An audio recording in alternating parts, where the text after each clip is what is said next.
এই ভিডিওটা হচ্ছে তাদের জন্য যারা টিকিট করতে গিয়ে বিশেষ করে বাচ্চাদের বয়স ক্যালকুলেশনের ক্ষেত্রে একটা কনফিউশনে থাকেন। যেমন ভেরি রিসেন্টলি আমাকে একজন সম্মানিত ক্লায়েন্ট, ওনাদের আমি ভিসা করে দিয়েছিলাম। তো তারা একজন একজন উমরা যারা করায় তাদের সাথে কথাবার্তা বলছিল যে তখন তাদের বাচ্চার মেবি বয়স ছিল কম। ওই সময় তাদের সাথে কথাবার্তা হয়েছিল যে দুই বাচ্চার একটা টিকিটের সমপরিমাণ টাকা দিলে হবে, আর হাজব্যান্ড ওয়াইফের টাকা। বাট যখন সময় হয়েছে তখন হয়তো বা কোনো ইনফ্যান্টের বাচ্চা চাইল্ড হয়ে গেছে, তখন টিকিটের পেমেন্ট একটু বেশি চাচ্ছে। তো ভদ্রমহিলা আমাকে কল দিয়েছিল, কল দিয়ে বিষয়টা একটু জানার জন্য, ক্লিয়ার হওয়ার জন্য চেষ্টা করতেছিলেন। তখন আমি বিষয়টা ক্লিয়ার করতেছিলাম এবং ক্লিয়ার করে দিছি।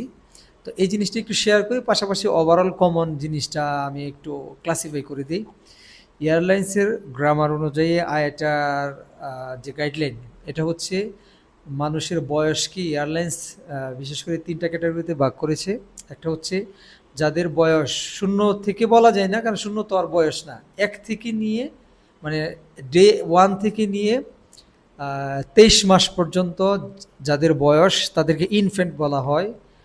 আর হচ্ছে 23 মাস বলতে হচ্ছে 23 মাস পুরাটাই, মানে 23 মাস 29 দিন হতে পারে জিনিসটা। তো যাই হোক, মানে 23 মাস। তারপর হচ্ছে 2 বছর, যেটা 24 মাস থেকে নিয়ে 11 বছর পর্যন্ত বয়সকে বলা হয় চাইল্ড। আর 2 বছরের উপরে, সরি, 11 বছর কি বলবো 29 দিন, দ্যাট মিন্স 12 বছরের নিচে যে কয়দিন আছে এটা তো চাইল্ড হলো।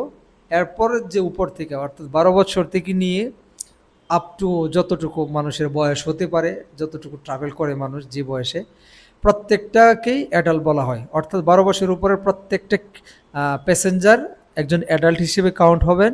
তার জন্য আলাদা সিট বরাদ্দ থাকবে এবং অবশ্যই তার একজন পূর্ণাঙ্গ ভাড়ার তাকে পে করতে হবে। আর হচ্ছে একজন চাইল্ডের, তার জন্য সিট বরাদ্দ হবে, বাট তার যে প্রাইসটা, একজন চাইল্ড হওয়ার কারণে তার প্রাইসটা একজন অ্যাডাল্টের চেয়ে কিছু কম হবে। মানে এটা এক্স্যাক্টলি বলা যায় না, অ্যাপ্রক্সিমেটলি মানে যদি বলা হয় আর কি, তাহলে 25%-এর মতো কম হয়। অর্থাৎ একজন অ্যাডাল্টের প্রায় 75% বাড়া হয় হচ্ছে একজন চাইল্ডের। আর ইনফ্যান্টের ক্ষেত্রে হচ্ছে ওই এরকম যে একজন অ্যাডাল্টের যে ফেয়ার বা যে প্রাইস টিকিটের হয়, এটার প্রায় 25%-এর মতো হয়। ঠিক আছে? তো যদি উদাহরণ দিয়ে বলি যে একজন অ্যাডাল্টের টিকিটের প্রাইস যদি 100 টাকা হয়, তাহলে একজন চাইল্ডের হবে নিয়ার অ্যাবাউট 75, আর একজন চাইল্ডের হবে 25।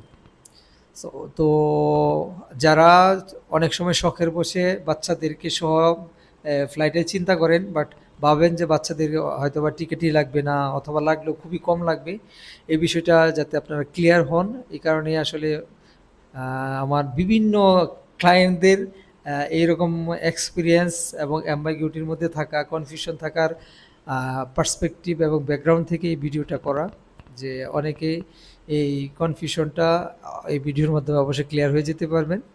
তো ভালো থাকেন, আমাদের সঙ্গে থাকুন, পিএলএস এয়ার ট্রাভেলসের সাথে থাকুন।